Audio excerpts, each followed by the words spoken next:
हम लोग जो है कोशिका चैप्टर पढ़ रहे हैं, उसमें हम अभी तक पढ़ चुके हैं कोशिका झिल्ली के बारे में, कोशिका भित्ति के बारे में, राइबोसोम के बारे में। ठीक है, फिर हम लोग पढ़े हुए थे अंतःद्रव्य जालिका के बारे में, कितने प्रकार का होता है, कौन कौन काम होता है, ये सब हम लोग पढ़ लिए थे। अभी हम लोग आज पढ़ेंगे दो बहुत ही महत्वपूर्ण कोशिकांग, एक तो लवक के बारे में और एक लाइसोसोम के बारे में। ठीक है, चलो पहले पढ़ते हैं, पहले पढ़ लेते हैं लाइसोसोम के बारे में, तब पढ़ेंगे लवक के बारे में। तो लाइसोसोम, क्योंकि ये एक छोटा टॉपिक है और इसको खत्म कर लेते हैं, फिर पढ़ा जाएगा लवक। लाइसोसोम, लाइसोसोम देखिए, लाइसोसोम जो है इसकी खोज डे डव नामक वैज्ञानिक ने किया था। तो पूछा जाए कि बताओ लाइसोसोम का खोज किसने किया था, तो क्या बोलोगे? डे डव ने किया था। किसने किया था? Day Dove. लाइसोसोम का कुछ पर्यायवाची शब्द होता है, साइनोनिम्स।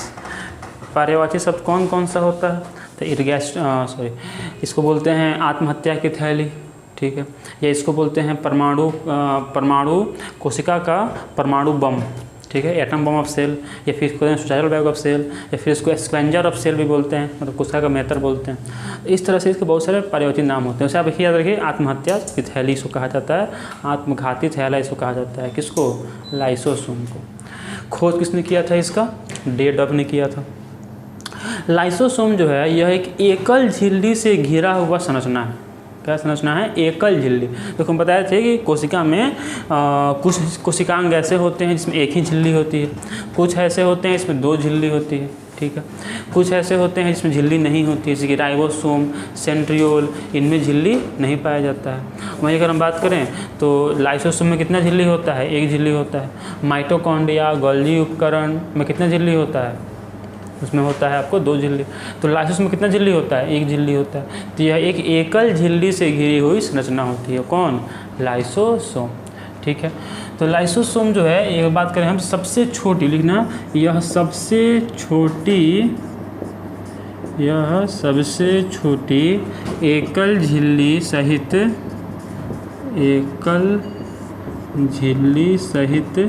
कोशिकांग है।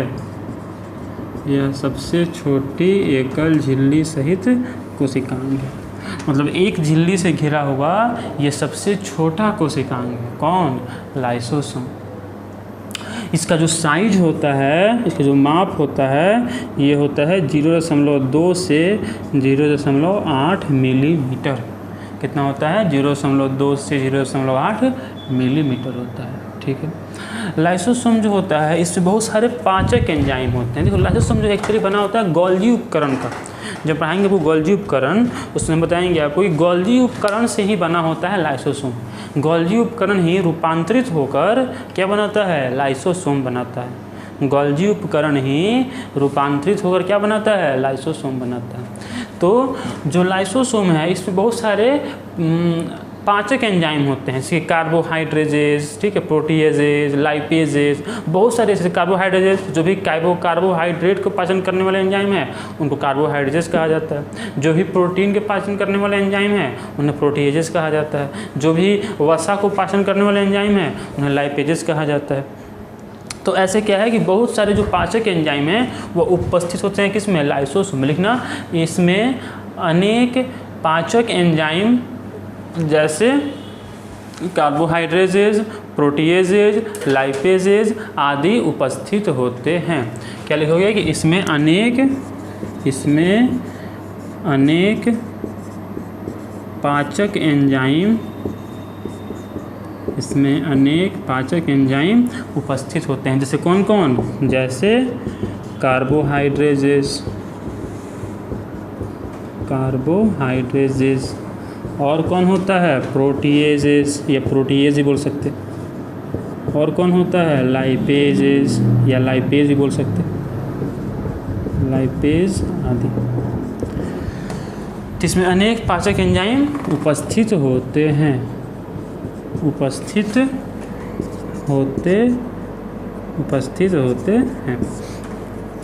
ठीक है, और ये क्या करता है? जो लाइसोसोम है इसका काम एक तरह से कोशिका के अंदर जो है साफ सफाई करने का है, या फिर ये कोशिका को मार भी डालता है, इसलिए इसको आत्महत्या की थैली भी कहा जाता है, आत्मघाती थैला, सुसाइडल बैग कहा जाता है इसको। तो ये काम कैसे करता है? देखो लाइसोसोम जो है ये हम बोले कि किसका रूपांतरण से बनता है? गोल्गी उपकरण के ही रूपांतर से बनता है। अच्छा, वैसे तो ये सभी कोशिकाओं में पाया जाता है, लेकिन हम बात करें तो जंतु कोशिकाओं में थोड़ा ज़्यादा होता है पादप कोशिका की तुलना में। ये ऐसे बोल सकते हैं कि पादप कोशिका में नहीं होता है, पादप कोशिका में जो है नहीं होता है, क्योंकि पादप कोशिका में इसका काम दूसरा एक ऑर्गेनल है, दूसरा एक अंग है, कोशिका अंग है, इसका नाम है रसधानी, वैक्यूल, वो करता है इसका काम।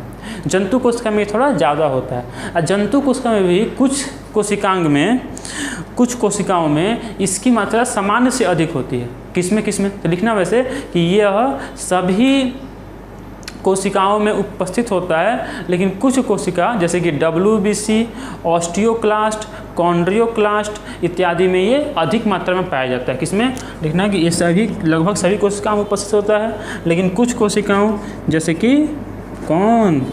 WBC, और कौन? ऑस्टियोक्लास्ट, और कौन?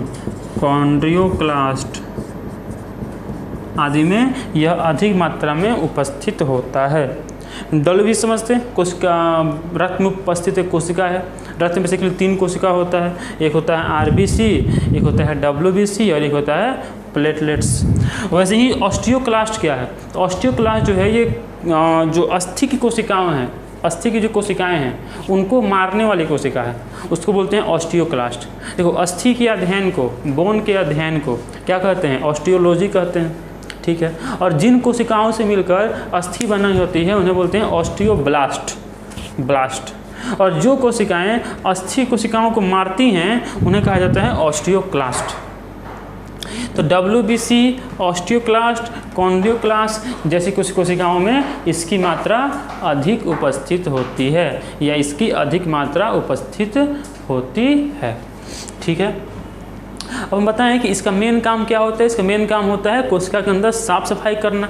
और कोशिका में जब अगर ऐसा हो कि डिस्टरबेंस हो जाए, कोशिका सही से काम नहीं करे, तो ये क्या करता है कि फट जाता है। और फटने के बाद अपने ही कोशिका को अपने ही मार देता है, इसीलिए इसको आत्महत्या की थैली कहा जाता है, ठीक है।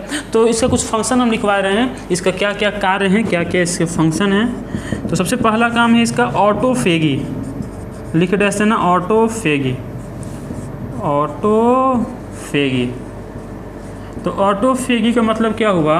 लिखना कि जब कोशिका के अंदर का कोई कोशिकांग सही से कार्य नहीं करता है तो लाइसोसोम, जब कोशिका का कोई कोशिकांग सही से कार्य नहीं करता है तो लाइसोसोम अपने पाचक एंजाइमों की सहायता से उसको नष्ट कर देता है। इसे ही ऑटोफेगी कहा जाता है, समझे। जब कोशिका के अंदर मान लो माइटोकॉन्ड्रिया है, ER है, गोल्गी उपकरण है, ये सही से कार्य नहीं कर रहे हैं, तो लाइसोसोम समझ जाता है कि सही से काम नहीं कर रहा है, इस रहने का मतलब नहीं है, तो वो क्या करता है? अपना एंजाइम लेकर उसके ऊपर डालता है और उसको मार देता है। इसी को कहते हैं ऑटोफेगी। ऑटो मतलब सेल्फ, खुद, स्वयं, और फेगी मतलब मारना। जो अपने ही कोशिकाओं को अपने ही मारता है उसे बोलते हैं ऑटोफेगी, इस घटना को, इस फंक्शन को, इस कार्य को। दूसरा होता है क्राइनोफेगी। दूसरा कौन होता है? क्राइनोफेगी। क्राइनोफेगी, क्राइनोफेगी क्या है? तो हार्मोन का पाचन। अगर कोशिका में मान लो कि हार्मोन ज़्यादा हो गया है, ठीक है, कोशिका में क्या ज़्यादा हो गया है? हार्मोन। कोशिका में अगर हार्मोन ज़्यादा हो गया है तो उस केस में क्या होता है कि जो लाइसोसोम के अंदर उपस्थित जो एंजाइम हैं उस हार्मोन को ख़त्म करते हैं, हार्मोन को नष्ट करते हैं। इसको कहते हैं क्राइनोफेगी। जैसे कि पूछा जाए हार्मोन के अध्ययन को क्या कहते हैं, तो हार्मोन के अध्ययन को कहते हैं क्राइनोलॉजी। क्या कहते हैं? क्राइनोलॉजी, क्राइनोलॉजी। वैसे ही हार्मोन को मारना क्या कहलाएगा? क्राइनोफेगी। तो हार्मोन को कौन मारता है? लाइसोसोम। कब मारता है? जब हार्मोन ज़्यादा हो जाता है तो हार्मोन को मार देता है, इसको बोलते हैं क्राइनोफेगी, ठीक है। तीसरा होता है ऑटोलाइसिस, सबसे इम्पोर्टेंट, ऑटोलाइसिस, ऑटोलाइसिस। तो ऑटोलाइसिस क्या है? ऐसे के लिखना, जब कोशिकीय उपापचय, जब कोशिकीय उपापचय अनियंत्रित हो जाता है, जब कोशिकीय उपापचय अनियंत्रित हो जाता है एवं कोशिका नष्ट हो जाती है, जैसे बोलो जब कोशिकीय उपापचय सही से नहीं होता एवं कोशिका नष्ट हो जाती है या अनियंत्रित हो जाती है, तब लाइसोसोम के अंदर उपस्थित एंजाइम अपने ही कोशिका को, तब ऐसे बोल सकते हैं लाइसोसोम फट जाता है और इसके अंदर उपस्थित एंजाइम अपने ही कोशिका को नष्ट कर देता है। इसलिए इसे कोशिका की आत्मघाती थैला या कोशिका की आत्महत्या की थैली, suicidal bag of the cell कहा जाता है। क्या लिखे कि जब कोशिकीय उपापचय सही से नहीं होता है एवं कोशिका अनियंत्रित हो जाता है, तब लाइसोसोम के अंदर मौजूद एंजाइम अपने ही कोशिका को नष्ट कर देते हैं और इसीलिए लाइसोसोम को कोशिका की आत्महत्या की थैली कही जाती है, आत्मघाती थैला कहा जाता है। ठीक है, लिख लिए। चलो अभी हम लोग इसमें आगे बढ़ेंगे। अब हम लोग पढ़ेंगे दूसरा जो है लवक के बारे में। ये छोटा सा था, इसमें हम लोग क्या पढ़े कि लाइसोसोम को खोज किसने किया था, तो डेडब ने किया था। लाइसोसोम जो है इसमें कितना झिल्ली होता है, तो एक ही झिल्ली होता है। ऐसे बात है माइटोकॉन्ड्रिया में 2 झिल्ली होता है, गोल्जी बॉडी में 2 झिल्ली, मतलब कुछ में 2 झिल्ली होती है, एक ही झिल्ली होता है। तो इसमें जो है एक झिल्ली होता है। इसका साइज़ कितना होता है, 2 से 0.8 मिलीमीटर होता है। ठीक है, फिर पढ़े कि सभी कोशिकाओं में होता है, लेकिन कुछ कोशिकाओं में यह ज़्यादा होता है, जैसे कि WBC में, ऑस्टियोक्लास्ट में, कॉन्ड्रियोक्लास्ट में आदि। फिर हम लोग पढ़े कि यह कौन कौन सा काम करता है, तो ऑटोफेगी करता है। ऑटोफेगी मतलब कि अपने ही कोशिका के कोशिकांग को मार देना। और क्या करता है, क्राइनोफेगी करता है। क्राइनोफेगी मतलब अपने कोशिका के अंदर उपस्थित अत्यधिक एंजाइम, अगर अत्यधिक हार्मोन हो गया है तो हार्मोन को नष्ट कर देना क्या कहलाता है, क्राइनोफेगी कहलाता है। और क्या पढ़े, ऑटोलाइसिस। ऑटोलाइसिस मतलब जब कोशिका अनियंत्रित हो जाए, लाइसोसोम फट जाता है और अपने ही कोशिका को गला देता है, नष्ट कर देता है, पाचित कर देता है। इस प्रक्रिया को ऑटोलाइसिस कहते हैं और इसी कारण इसे कोशिका की आत्महत्या की थैली कही जाती है। अब हम लोग पढ़ेंगे बहुत ही इम्पोर्टेंट लवक के बारे में। लवक, प्लास्टिड। लवक को क्या कहा जाता है अंग्रेजी में, प्लास्टिड। लवक जो है यह जंतु कोशिका में नहीं पाया जाता है। लवक किस में पाया जाता है, तो लवक केवल और केवल पादप कोशिका में पाया जाता है। लवक कहाँ पाया जाता है, पादप कोशिका में।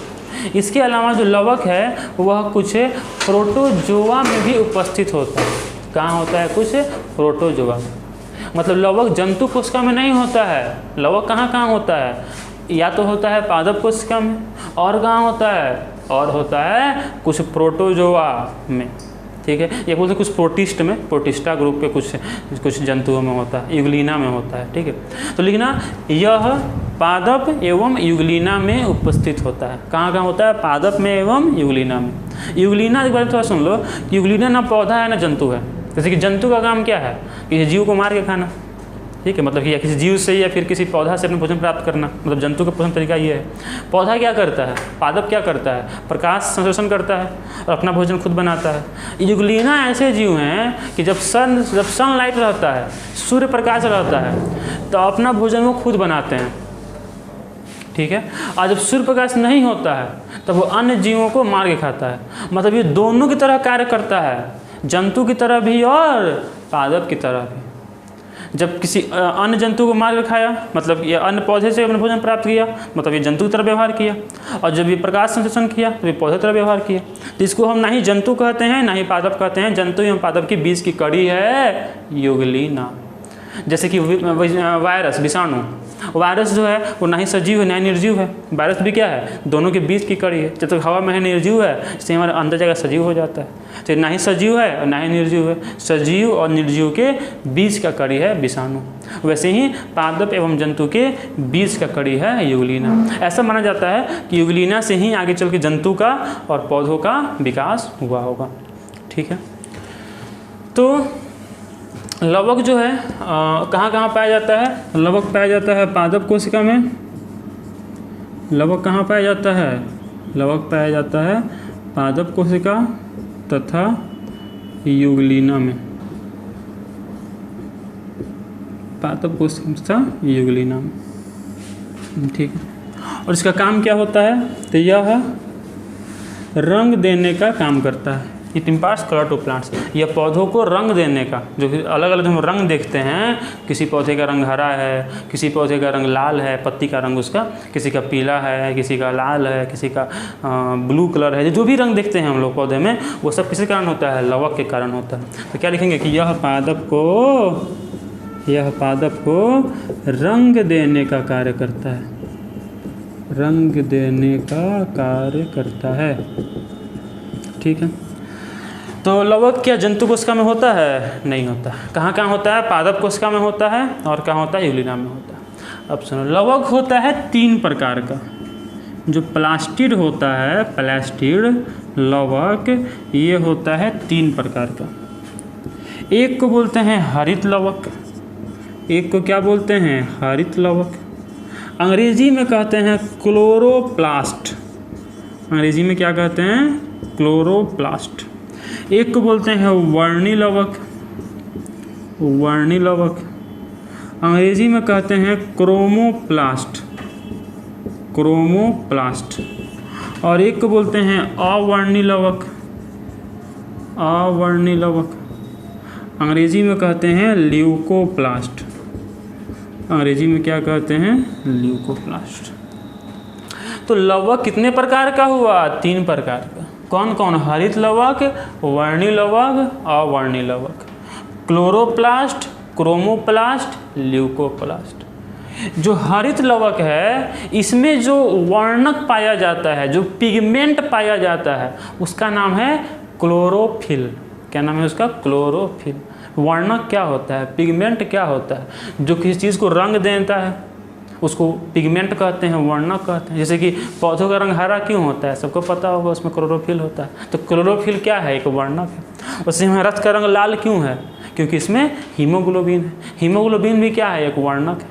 स्किन का जो कलर होता है, या आई का, या मतलब हेयर का, मतलब बाल का, आँख का, त्वचा का जो रंग होता है, इसको निर्धारित कौन करता है? एक वर्णक। क्या नाम है उसका? मेलानिन। कोशिकाएं होती हैं कोशिका त्वचा पर, नाम मेलेनोसाइट कोशिका। सब पर हम पढ़ाएंगे, हार्मोनल चैप्टर पढ़ाएंगे, कैसे हार्मोन निकलता है हिपोथैलेमस से, फिर कैसे पिट्यूटरी हार्मोन निकलता है, फिर कैसे सारा वर्णक निकलता है, कैसे रंग निर्धारित हो, सब पढ़ाएंगे हम लोग। लेकिन अभी कैसे समझो कि जो वर्णक क्या होता है? जो किसी चीज़ को रंग देता है। जैसे कि क्लोरोफिल हो गया, हीमोग्लोबिन हो गया, मेलानिन हो गया। जिसके त्वचा में मेलानिन ज़्यादा होता है वो ज़्यादा काला होता है, जिसको कम होता है वो थोड़ा गोरा होता है। जैसे कि सबसे ज़्यादा होता है वेस्ट इंडीज़, साउथ अफ्रीका, उधर में सबसे ज़्यादा मेलानिन होता है, इसलिए एकदम काला होता है। सबसे कम होता है इधर अमेरिका, ब्रिटेन, जो पश्चिम के देश है उधर, इसलिए एकदम गोरा गोरा होता है। भारत हो गया, पाकिस्तान हो गया, बांग्लादेश हो गया, यहाँ लोग इंटरमीडिएट होता है, बीच का होता है, इसलिए ज़्यादा गोरा होता है, ज़्यादा काला होता है। तो मेलानिन भी क्या है? एक वर्णक है। वैसे ही बात करें तो जो यूरिन होता है उसका रंग पीला क्यों होता है? क्योंकि उसमें यूरोक्रोम पाया जाता है। मतलब वर्णक क्या है? जो कि इस चीज़ को रंग देता है। तो वैसे ही हरित लवक में जो वर्णक पाया जाता है उसका क्या नाम है? क्लोरोफिल। ठीक है, क्लोरोफिल, जो कि पौधों को कौन रंग देता है? हरा रंग देता है, हरा रंग देता है पौधों को। ठीक है। वर्णी लवक जो है, इसमें जो वर्णक पाए जाते हैं वो हैं कैरोटीनॉइड वर्णक। कौन वर्णक पाए जाते हैं इसमें? कैरोटीनॉइड। और कैरोटीनॉइड वर्णक का बहुत सारा उदाहरण है, हालांकि 2 मुख्य उदाहरण अगर हम बोलें तो एक है कैरोटीन, कैरोटीन, और एक है जैंथोफिल। कैरोटीन और एक कौन है? जैंथोफिल। ये 2 वर्णक कहाँ पाए जाते हैं? मतलब इनको कहा जाता है कैरोटीनॉइड वर्णक। और भी बहुत सारे हैं जो कि वर्णी लवक में पाए जाते हैं। और ये पौधों को कौन रंग देते हैं? तो लाल रंग देते हैं। उसके अलावा आपको पीला रंग देते हैं। ठीक है। उसके अलावा बोल सकते हैं नीला रंग देते हैं, या नारंगी रंग देते हैं। मतलब जो भी रंग पौधों में देखते हैं वो इसके कारण होता है। हरा रंग होता है किसके कारण? क्लोरोफिल के कारण। और बाकी जो भी रंग होता है वो कैरोटीनॉइड वर्णक के कारण होता है, जिसमें कि आपको कैरोटीन, जैंथोफिल वगैरह आता है। अवर्णी लवक में कोई भी वर्णक नहीं होता, नाम से ये अवर्णी, कोई भी वर्णक नहीं है। तो इसमें कोई रंग नहीं होता है, यह रंगहीन होता है। यह कैसा होता है? यह कैसा होता है? रंगहीन। यह रंगहीन होता है। और जो अवर्णी लवक है तो ये करता क्या है? इसका समझ में आ गया, इसमें क्लोरोफिल है तो कुछ प्रकाश संश्लेषण में मदद करता होगा। अभी आगे हम लोग पढ़ेंगे, बहुत डिटेल से पढ़ना है कि कैसे क्लोरोफिल मदद करता है। क्लोरोफिल में मैग्नीशियम होता है जो कि सूर्य प्रकाश को पकड़ता है, अब पकड़ के या भोजन बनाने में मदद करता है। किस तरह हम लोग खाना बनाने तो स्टोव गैस चाहिए होता है ना, वैसे ही पौधों को भी चाहिए होता है उष्मा।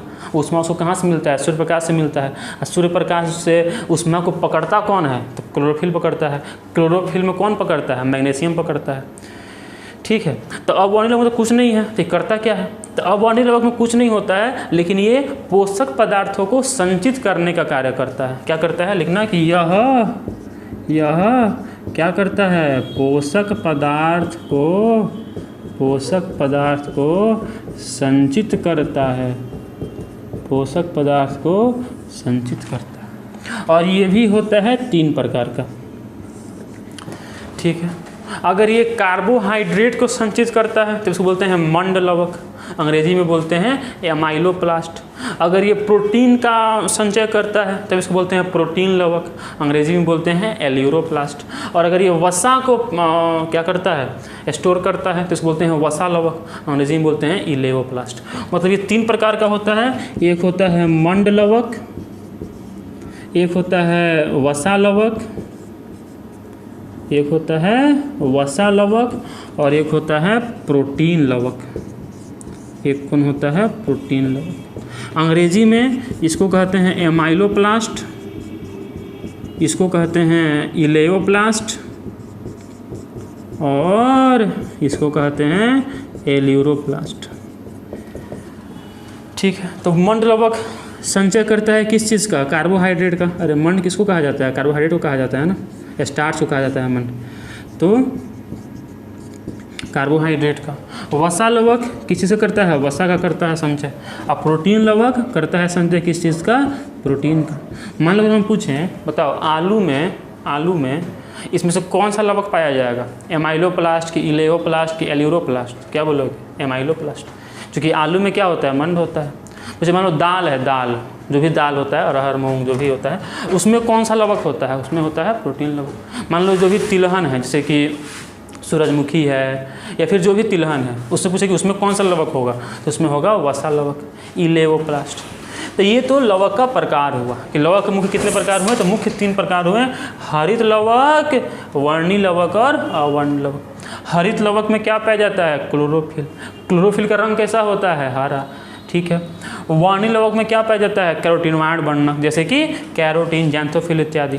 और ये पौधों को कौन रंग देते हैं? तो लाल पीला रंग देने का काम करते हैं। अवर्णी लवक में कोई वर्णक नहीं पाया जाता है, तो ये क्या करता है? संचय करने का काम करता है। और किस चीज़ का? अगर वसा का करता है तो बोलते हैं मंड लवक, अगर मंड का करता है तो बोलते हैं मंड लवक, वसा का करते हैं तो बोलते हैं वसा लवक, प्रोटीन का करता है तो बोलते हैं प्रोटीन लवक।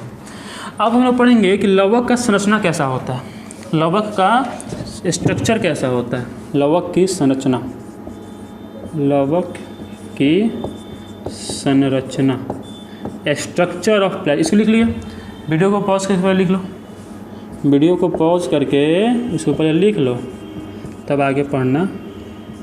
स्ट्रक्चर ऑफ प्लास्टिड लिख लिए ये। चलो, तो लवक की संरचना, कि लवक जो है कैसा होता है, इसमें क्या क्या पाया जाता है। तो हम बताए हैं अभी कि लाइसोसोम जो होता है इसमें एक ही झिल्ली होता है, लेकिन लवक में 2 झिल्ली होता है। लिखना, यह अभी सब बता दे रहे हैं, तब बताएंगे सबका वो लिख लेना है, ठीक है, शब्दों में। तो मतलब लवक में कितना झिल्ली होता है? तो 2 झिल्ली होता है लवक में। ऐसे यह एक दोहरी झिल्ली से बनी हुई, यह एक दोहरी झिल्ली से बनी हुई संरचना है। कौन? लवक। कितना झिल्ली से बना है? 2 झिल्ली से, ठीक है। लवक में कितना झिल्ली पाया जाता है? 2 झिल्ली, ठीक है। और इसमें जो आंतरिक झिल्ली, 2 झिल्ली है, एक बाहरी झिल्ली है और एक अंतः झिल्ली है। जो आंतरिक झिल्ली है उससे जो घिरा हुआ जगह है उसको कहते हैं पिठिका, अंग्रेजी में कहते हैं एस्ट्रोमा। क्या कहते हैं उसको? एस्ट्रोमा। तो जो एक ये तो हो गया इसकी बाहरी झिल्ली, ये क्या हो गया इसका? ये हो गया बाहरी झिल्ली। ये हो गया इसका अंतः झिल्ली, या बोल सकते हैं आंतरिक झिल्ली, ठीक है। और अंतः झिल्ली से जो घिरा हुआ जगह है अच्छा देखो, हरित लवक कितना होता है, तो लवक मतलब पौधों में पहले कहाँ होता है, पत्ती में होता है। पत्ती में कहाँ होता है, तो मीजोफिल सेल में होता है। पत्ती में जो मीजोफिल कोशिकाएं होती हैं वहाँ पर लवक होता है। और कितना होता है, तो हर एक पौधे में अलग अलग होता है। जैसे क्लेमाइडोमोनास एक अलगी है, उस सवाल है, उसमें एक ही होता है। और जो उच्च कोटि के पौधे, मान लो आम का पौधा है, लीची का पौधा है, जो उच्च कोटि के पौधे हैं उसमें 25 से लेकर 50 तक हो सकता है। ठीक है, तो लिख लेना कि यह पत्ती के मीजोफिल कोशिकाओं में उपस्थित होता है। लिखना, पहले लिखना फिर लिखना यह पत्ती के मीजोफिल कोशिका में उपस्थित होता है। लिख लिए। नेक्स्ट लिखना कि इसकी संख्या 1 से लेकर ऐसे लिखना 1 से लेकर 25 से 50 तक हो सकता है। इसकी संख्या 1 से लेकर 25 से 50 कोशिका 25 से 50 हो सकता है। एक किस में होता है, तो एक होता है क्लेमाइडोमोनास। क्लेमाइडोमोनास क्या है, क्लेमाइडोमोनास जो है एक शैवाल है। क्लेमाइडोमोनास क्या है, एक शैवाल है। इसमें कितना होता है, एक ही होता है। ठीक, शैवाल है, मिलेगा आगे पढ़ेंगे हम लोग पादप जगत, तो वहाँ बताएंगे हम इसके बारे में। तो क्लेमाइडोमोनास जो है एक शैवाल है, इसमें एक ही होता है। 25 से 50 होता है। जो बड़े बड़े कोशिकाएं पौधे हैं, उच्च कोटि के पौधे हैं, उन्हें 25 से 50 तक होता है। ठीक है, तो एक हो गया बाहरी झिल्ली, एक कौन हो गया, अंतर झिल्ली। अंतर झिल्ली से जो घिरा हुआ जगह है उसको कहा जाता है एस्ट्रोमा। क्या कहा जाता है उसको, एस्ट्रोमा कहा जाता है। ठीक है, मतलब एक बाहरी झिल्ली, एक अंतर झिल्ली, और अंतर झिल्ली से जो घिरा हुआ जगह है उसको क्या कहते हैं, एस्ट्रोमा। और एस्ट्रोमा में पहले तो लवक कहाँ पाया जाता है, पादप में। पादप में कौन सी कोशिका, मीजोफिल कोशिका में। ठीक है, इसमें कितनी झिल्लियाँ होती है, 2 झिल्ली। अंतर झिल्ली से घिरा हुआ जगह क्या कहलाता है, एस्ट्रोमा कहलाता है। और एस्ट्रोमा में अनेक चपटा डिस्क के आकार के थैलीनुमा संरचनाएं पाई जाती हैं, जिन्हें कहते हैं थाइलाक्वाइड। क्या कहते हैं, थाइलाक्वाइड कहते हैं। इसमें अनेक चपटी डिस्क की तरह की थैलीनुमा संरचनाएं पाई जाती हैं। कौन कौन बात बोल रहे हैं, चपटी डिस्क के आकार। डिस्क कैसा चपटा ही ना होता है, डिस्क में मान लो सिक्का ले लो, 1 का 2 का सिक्का कैसा होता है, चपटा होता है, डिस्क के आकार का होता है। और इसके अलावा थैलीनुमा मतलब अंदर उसमें खाली जगह होता है। डिस्क होता है मतलब अंदर खाली होता है, डिस्क के आकार का होता है लेकिन अंदर खाली होता है। ठीक है, तो थैलीनुमा संरचनाएं पाई जाती हैं, जिन्हें क्या कहते हैं, थाइलाक्वाइड। और जो थाइलाक्वाइड हैं वो एक के ऊपर एक सजे होते हैं, और तब जो समूह बनता है उसको कहते हैं ग्रेना। क्या कहते हैं उसको, ग्रेना। मान लो सिक्का ले लिया जाए और सिक्का को एक के ऊपर एक रखा जाए, एक सिक्का फिर एक सिक्का फिर एक, ये क्या हो, सिक्का का एक पूरा समूह बन जाएगा, उसको क्या बोलेंगे, ग्रेना। ठीक है, मतलब थाइलाक्वाइड जो है वो आपस में ऐसे सजा होता है, एक के ऊपर एक ऐसे सजा होता है। और सजने के बाद जो ये बनता है इसको क्या कहते हैं, ग्रेना कहते हैं।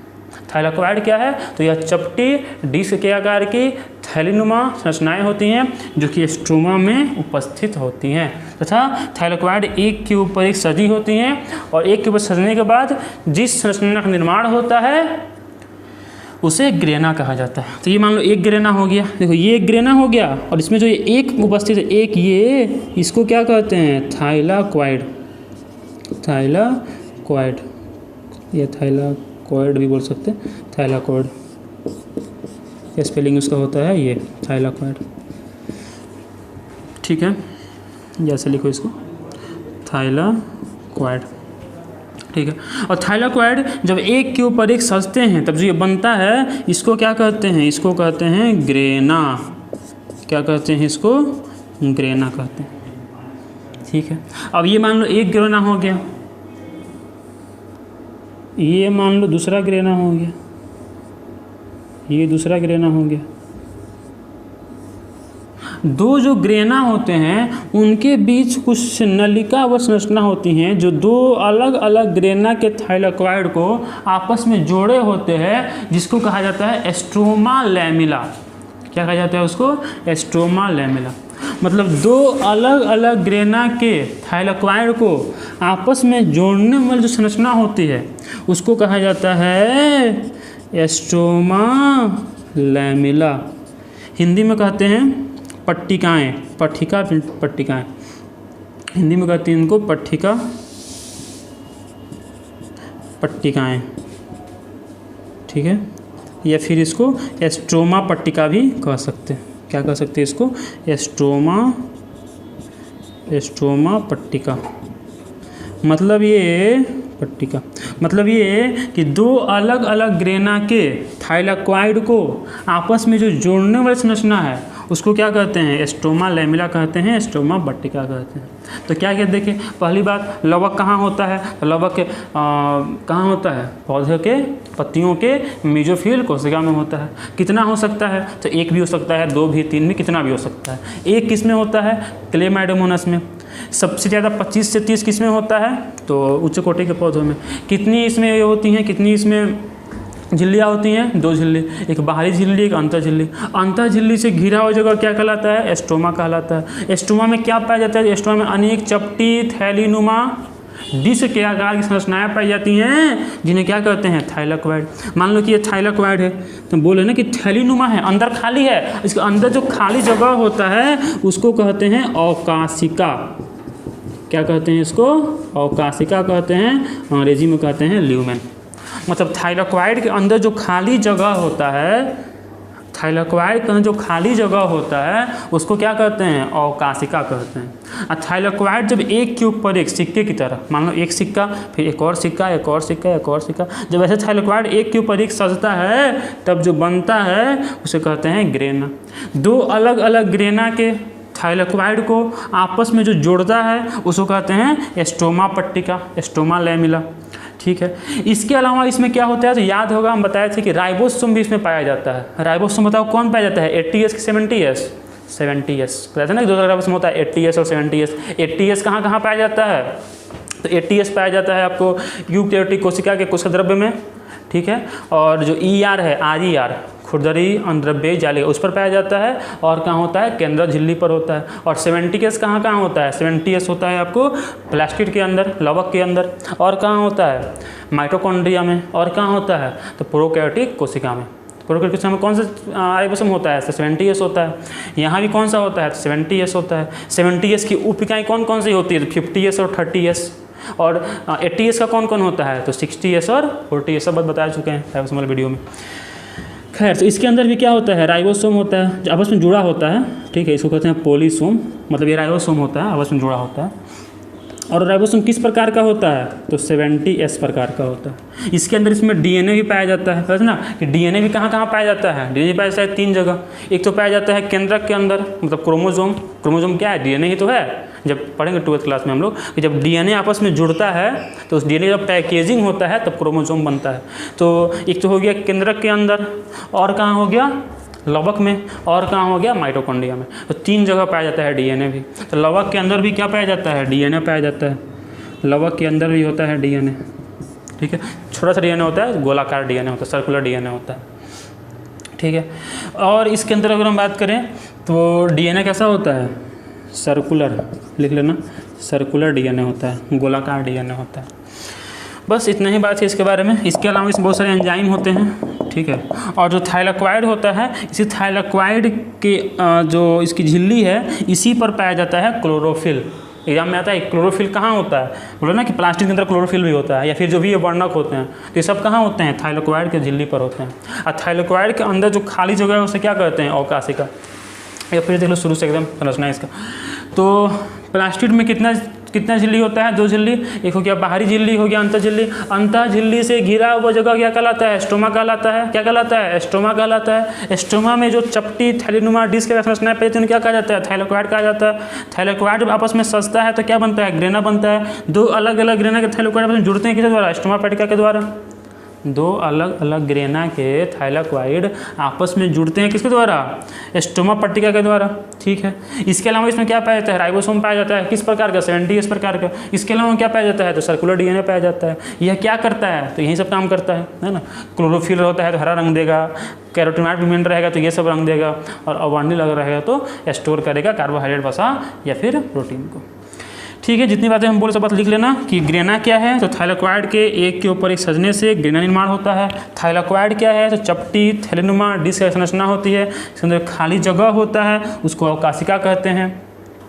स्टोमा पट्टिका क्या है? तो दो अलग अलग ग्रेना के थाइलेकोइड को आपस में जोड़ने वाली संरचना को स्टोमा पट्टिका कहते हैं, ठीक है। और स्ट्रोमा क्या है? तो अंतर झिल्ली से जो घिरा हुआ जगह है उसको स्ट्रोमा कहते हैं। इसमें आरएनए किस प्रकार का होता है? 70 प्रकार का। डीएनए कौन सा होता है? सर्कुलर डीएनए होता है, गोलाकार डीएनए होता है, हरित लवक, वर्णी लवक, अवर्णी लवक। तो यही सब है प्लास्टिड के बारे में, इसके अलावा कुछ है नहीं ज़्यादा, ठीक है। तो आज वीडियो में ख़त्म करते हैं। इसको लिख लो, अगर नहीं लिखे तो वीडियो को पॉज करो, इसको लिख लो, ठीक है, लिख लिए। अगला वीडियो जो होगा वो होगा माइटोकॉन्ड्रिया के बारे में, विस्तार से बात करेंगे लोग एकदम। माइटोकॉन्ड्रिया, गोल्जी उपकरण, अभी तो बचा हुआ है, आगे भी 4-5 वीडियो और होगा कोशिका का, ठीक है। तब तक के लिए पढ़ाई करते रहें, धन्यवाद। मिलते हैं अब अगले वीडियो में।